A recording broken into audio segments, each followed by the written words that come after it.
Hello and welcome to the Art of Abundance podcast. I'm your host, Leisa Peterson, and I'm so very happy you're joining me today. I am sharing part 3 of a conversation with Lincoln, Channel for Higher Self. You can learn more about him at his YouTube channel or on his website. Today is part 3 of our 5-part discussion. Enjoy. So the first place to start is don't create a fight with your own mind. Don't say something's not there that your mind knows has been there. Okay, because otherwise we're going to get tripped up at the first level. So say, yes, you know what? It's okay. I do have fear. I do have doubt. I do have scarcity consciousness. And you know what? It's fine because there's evidence of it. And that's why I think this way. There's other human beings holding this reality, right? And I have been part of that shared reality. So it is here. I'm going to let that be there. And now I'm going to explore who I am. How can I, as this unlimited potential, come into this limited physical universe and change it to make it be how I want it to be? How can I realize that I am the unlimited, abundant, creative being? Right? That's what we're here to realize, not the world, right? It's not the physical forms that we're trying to understand are unlimited in their abundance. We're going to use those forms because that's the only way we can understand who we are as unlimited God consciousness.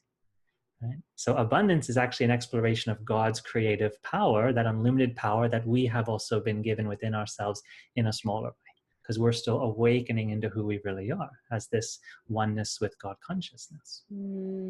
So let the forms be scarce. Don't fight with them. Don't battle with them. Don't battle with your mind. And realize, okay, how can I then improve upon my understanding? How can I improve upon my life? How can I realize that I'm that free will being that can think anything, act in any way within the limitations of my body? I can't fly 1,000 feet up in the air. My body can't do that because of the laws of gravity and physical reality, right? But I can actually take my body up there if I use my mind to create a flying device that follows these laws of the physical reality. I can build a rocket ship. Now, technically, I took my body 1,000 feet into the air, right? But I did it by using my creativity and my abundance to really forward the physical reality that has these limitations. So in terms of money, it all starts with how you think about it. And we have to change how we think about it. Best thing to do to start is make money your best friend. Okay. Most people make money their enemy. I don't like it. I wish it wasn't here. I want it to go away. It's the cause of all my problems. No. Actually, money is a representation. Right? That's all it is. It's a currency. It's a representation for other physical things. And the value of other physical things is what our mind places on them. Right? You may tell me that, a Mercedes-Benz, and I'm just going to do an example. I don't know what car you drive. I don't really care what car you drive. You might say that a Mercedes-Benz is worth, I don't know, 60,000 pieces of paper, right? $60,000 bills. For you, that's its value. For me, I wouldn't pay that. I might pay 20,000 pieces of paper for that, right? $20,000 bills. It's my value that I put on that physical form. Therefore, if I had $60,000, I wouldn't spend it the same way you would. Okay, so we have to realize money is what we make it out to be. We must also realize that money is not something we can ever exchange for our own emotions, for our own mind. It doesn't have that power in society. In fact, money doesn't even have the power to control physical resources. Only the minds of human beings have made it as such. Right? It's like, for example, I can build a garden in my house for free. Right? Some people say, oh, you have to buy food. Right? You have to buy food. And I say, no, I can grow food without needing money. Right? So money is just a representation. It's a mental made system. Now, as human beings, we've imposed upon money all of these ideas about who I am, right? What it means to be me. We have to start differentiating, like, what really is money? Where does money belong in my mind? Right? If I think I'm a better person because I have more money, right? We have to look at what areas are we better. Maybe we do have some improvement in, like you said, we can do more for other people on a physical level. We can donate for charity. We can buy people food. We can, build people homes. Maybe lost their home in a flood, for example. So there are aspects of money that are accurate, and there's aspects of money that are not accurate. Like how I see myself doesn't need to be tied to money.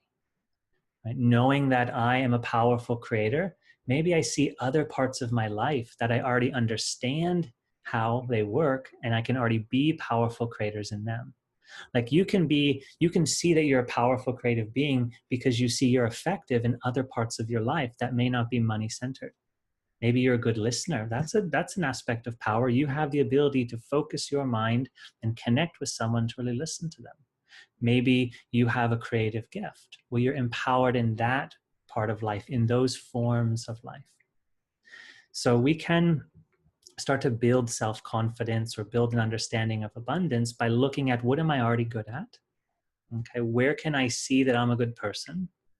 Right? Because sometimes money is like the pinnacle, it's the great thing we want to conquer. And we can start with, well, what have we already conquered? What are the little hills we've already climbed up? Instead of trying to climb Mount Everest, let's acknowledge the little hills we've done, because that builds a sense of confidence. Because the mind is now looking and saying, these are examples of where I was powerful.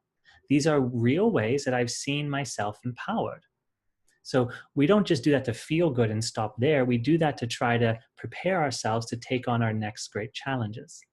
So when we are challenging ourselves and we're having difficulty, we're struggling, we can close our eyes, reconnect into that knowing and that memory. I've done this before, right? I've done this before, and I can do it here, right? I know I'm an empowered being. I can live that way here. Mm-hmm. Okay, so yeah, the whole aspect of, when we can go for hours just on abundance, but the whole aspect, again, I feel comes back to, where are we standing inside ourselves, in our mind and our emotions?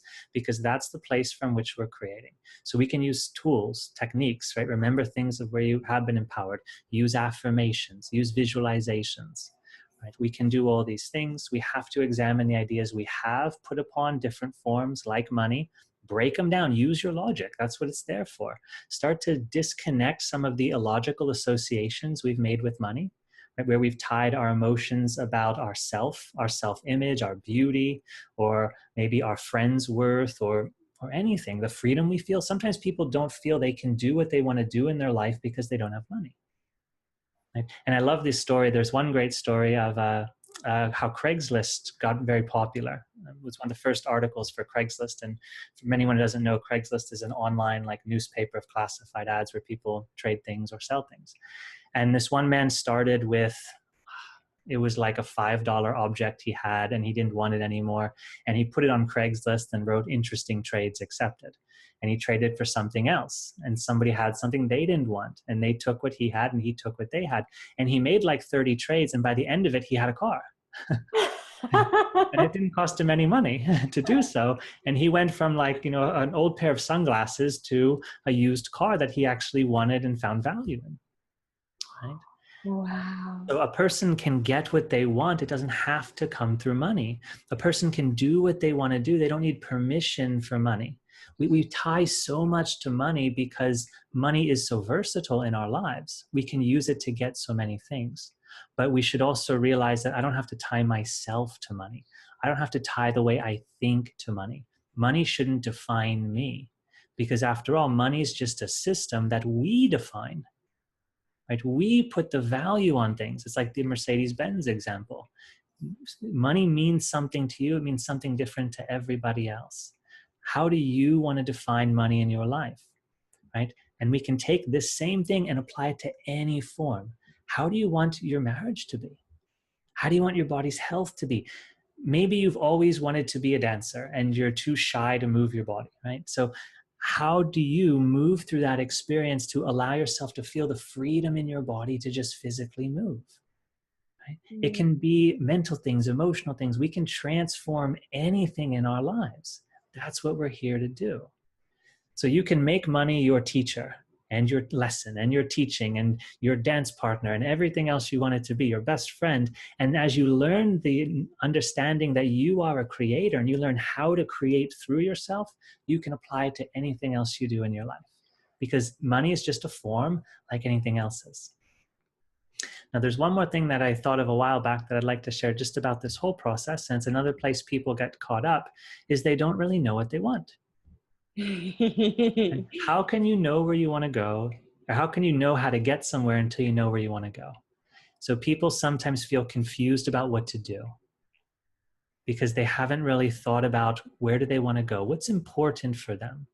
Because the motivation you'll feel about doing anything is based upon how much you want that end result.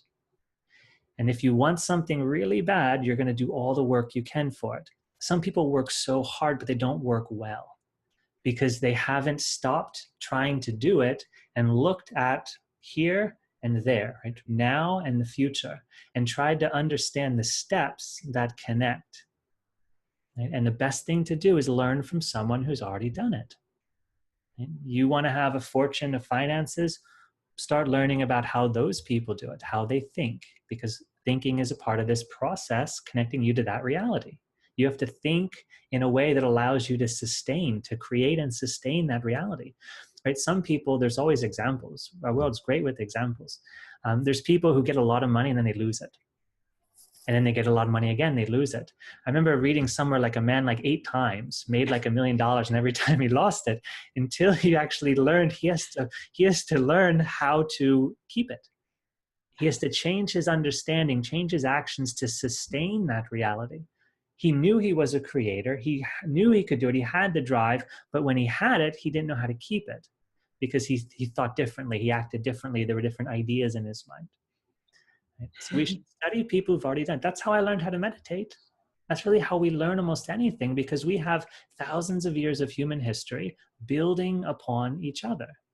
Right? So we can benefit from the history of mankind, learn how to meditate, learn how to make money, learn how to have healthy relationships, learn how to have a healthy physical body, right? Learn how to use your mind, learn how to create your own emotional feelings using the power of your mind.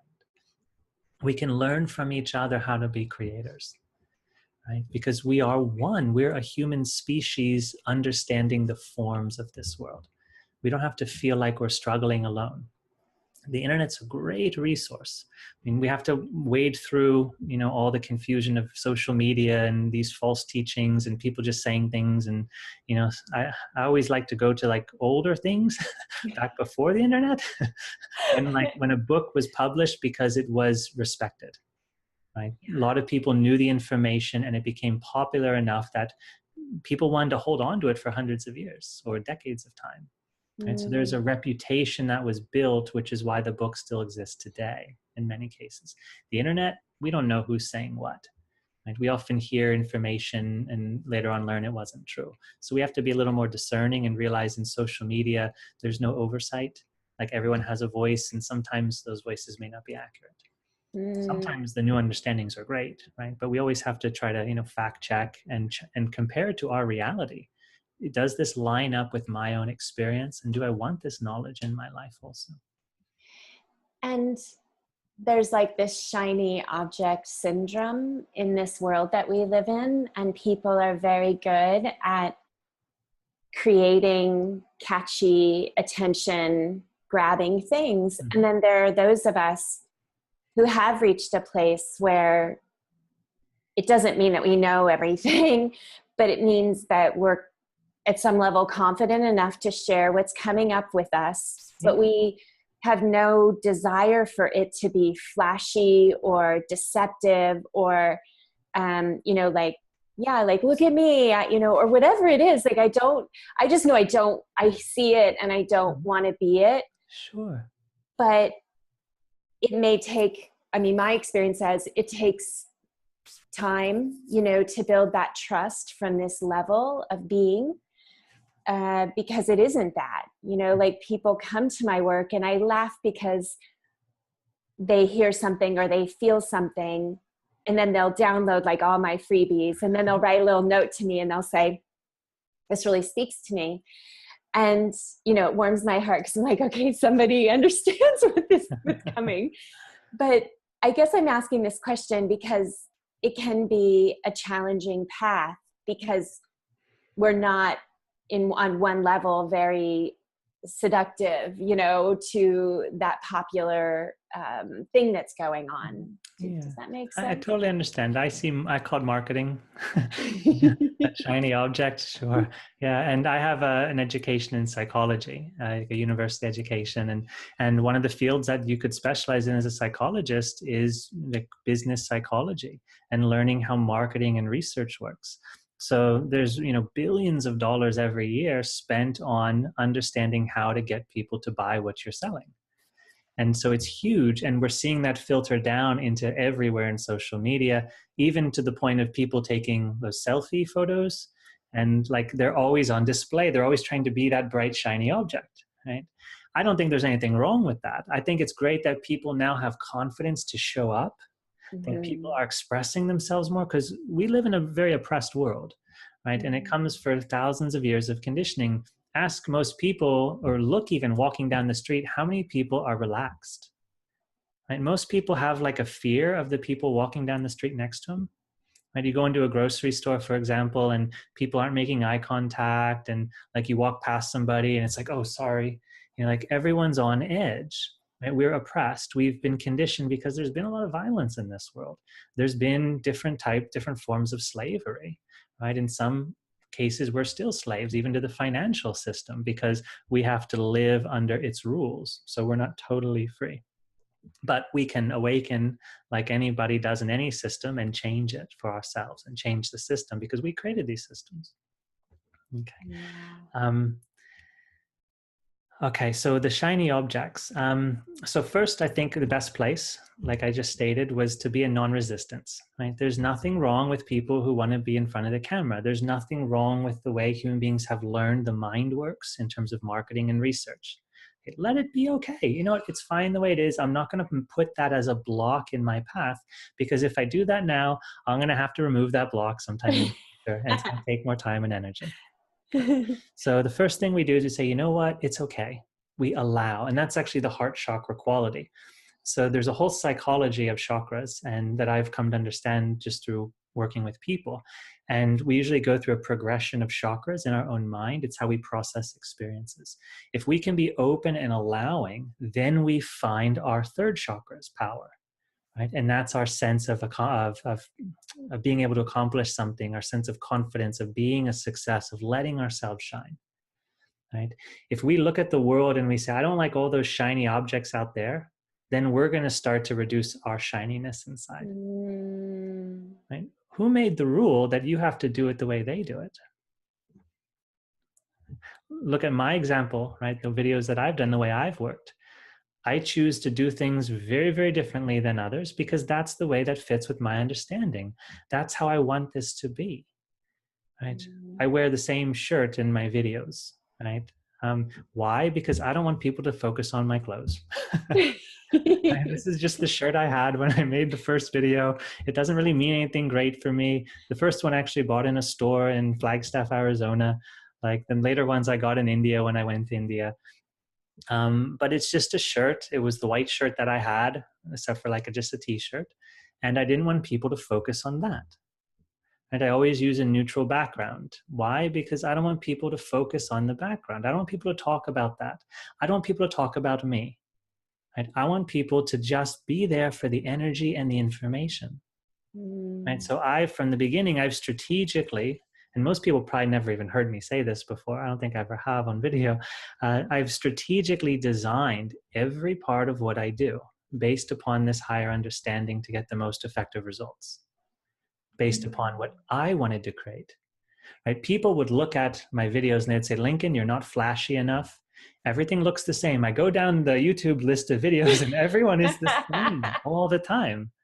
And I would say, I understand that, and there's reasons for that, right? One is when you drive through every city and you see the yellow McDonald's arches, it looks the same every time, doesn't it? Right? So people come to recognize things through repetition. That's a benefit, right? But the deeper reason is I don't want people talking about my clothes. Yes. Or my hairstyle or any of those things, because you're missing the purpose of why I made these. Right? And that's my purpose. And it's against the rules of being flashy. Right? So you need to find, if I'm giving you a session or anybody, right? You need to find your voice. right? How does it feel when you're expressing the truth of yourself? That's what you have to find, the feeling inside yourself, right? That energy, that vibration, that's your authentic frequency. Just right now, because your frequency is going to change your whole life. You're going to learn things, you're going to change, you're going to be different, right? But can you tap into that authentic part of you, and you'll feel it coming out of your heart, and you'll feel it rising up from the center of your chest into your face, and you'll feel yourself glow. Right? It's this feeling of like, yes, I'm shining into life. I'm the shiny object. I am the shiny object. It's not about trying to be the object. It's not about putting the makeup on the right way, or having the right shirt, or having the background with a fancy car, or big house. It's, can I be the shiny object? Not because of how people will see it, but because of how it feels for me to allow myself just to be the expression of me. That's what we're all seeking. That's the freedom. That's the abundance. Can I be the full expression of myself, and can I not limit who I am? Right? That's how I've lived. I didn't care about money and things in the world. I just wanted to be the full expression of me. I didn't want what money got. Right? I was a very intelligent person growing up. I did good in school. I could have followed that path and had a very good career. Right? I didn't want that. I didn't want what money bought, because I wanted experience. I wanted intangibles. I wanted the feeling of happiness. I wanted to enjoy the world and not be inside an office building all the time. So I saw what I placed value in, and that was the experience of me living. That was the experience of this life energy coming through myself. And then it became relationships as well. I had to learn that. I didn't have examples in society of healthy relationships. I had healthy people around me, right? But I had to learn how to navigate communication with other people, right? And being a good listener, like not just hearing things, but actually being the energy that holds someone when they're communicating, right? That's what being a good listener is, because they want to feel supported. They want to feel connected. You talk about like many marriages, people will talk to their spouse and it's like, yeah, I hear you. And they do hear them, but they can't hold the space. And that's what a good therapist will do, or a good friend will do. Yeah. So be that shining light, right? And whenever your mind finds a problem with anything, correct your mind. Otherwise, you're going to carry around that block all the time. Right? This is something I witnessed myself doing when I was in college and I started meditating. I was just practicing being the awareness, just be the open, empty space. I wanted nothing else, just a silent mind, because Don Juan Matus, which is the Carlos Castaneda's teacher, and all these other individuals who wrote books about spirituality and meditation, they said, you have to silence your mind and then you'll experience reality. I didn't know what it was, but I could see that there was value in it. And I wanted to go into that experience to know what it was. I wanted to know what they're talking about. And that's how I best describe it. Like people will say, what did you want when you were younger? When you started spirituality? And I'll say, you know what? I didn't know what I wanted, but all I knew is I wanted to know what they're talking about, because they're saying it's the best. They're saying enlightenment is the greatest thing. And some of them could explain it vaguely, but it was still mysterious. And so I wanted to know, what is it? Is it really that good? Because everything else I could see, I could kind of understand the value of it. And I knew I could get it at some point if I wanted it, but it didn't seem like enough for me. And so for yourself, right, bring that expression through yourself, right? Find what you want and just bring that through, because that's going to change how you feel, and that's going to change your reality. And any thoughts that get in the way, correct them. Okay, so what I witnessed was that my mind was following every thought I had with a different thought. And it wasn't my mind doing it, it was this higher mind came into me just automatically. I wasn't even a channel yet. And I saw it correcting every thought with a better one. And so if I would walk down the street and, I don't know, to give an example, I didn't like that person's outfit, my mind would come in and say, that person's wearing the perfect outfit for them. It's perfect right now. Something like that. And I watched my mind doing this, and it kept correcting all of these thoughts that split apart and divided and placed judgment into a new understanding that everything's okay just being how it is. I don't have to like it, because that's an attractive pull. I don't have to dislike it, because that's the feeling of pushing it away. I just have to be centered.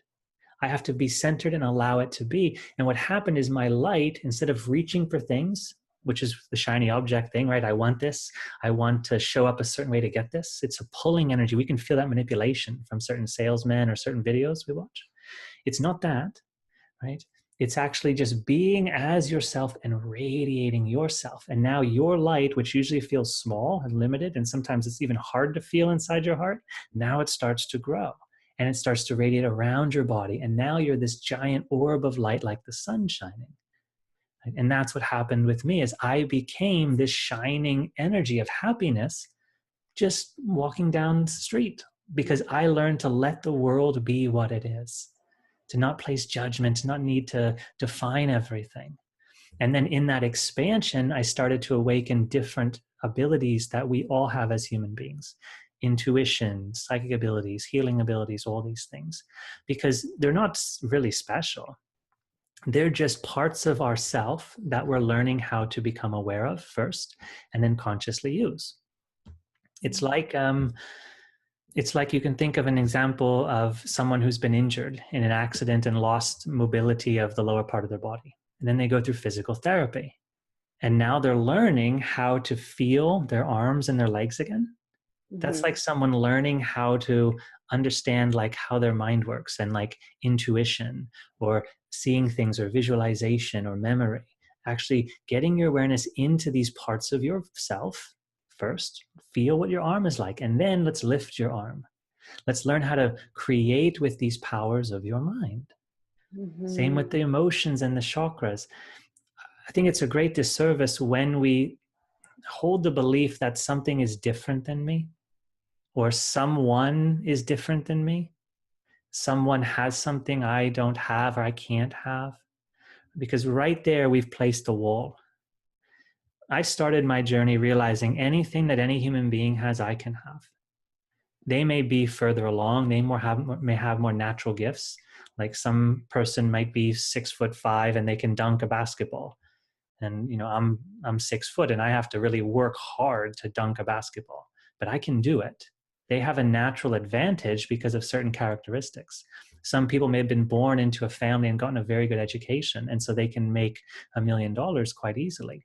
But anybody can work and gain an education to then gain $1 million, right? We may have to work because there's more distance, because the forms aren't close enough in their alignment. And this is something I wanted to talk about that you mentioned earlier with time, like time to create something. Time is not a solid thing, right? We don't have to wait a certain amount of time for something to happen, right? What changes things are the other forms acting on these things. Okay, so think of everything as an organic process, everything like atoms, like chemistry class, okay? So you want to boil a cup of water, okay? You're going to need to make the water go from room temperature to 212 degrees Fahrenheit or 100 degrees centigrade. The more fire, the more heat you can add to the water, the faster it'll boil. Okay? You didn't have to wait 5 minutes for the water to boil every time. No, if you could add more energy, if you could give it the water what it needed to reach its goal, right? The more you can give it what it needs, the faster, the stronger you can give it what it needs, the faster the water will boil. Okay, so it's actually a process of changing the forms. It's not a process of waiting for time. Right? Because all time is a measurement of change. That's how we know there's no time. If you put pause, like the movie, you could pause a movie. If you would pause your life right now, right, your consciousness would pause also, and nothing would be changing, and time would still pass, but there's no perception of time because you're not witnessing anything changing. Usually in the movies, you pause the surroundings and you move, right? Yeah. But no, let's pause everything, and your consciousness will still perceive this, but there's no time now because there's no change being perceived. So the speeding up of time is actually the speeding up of change in forms.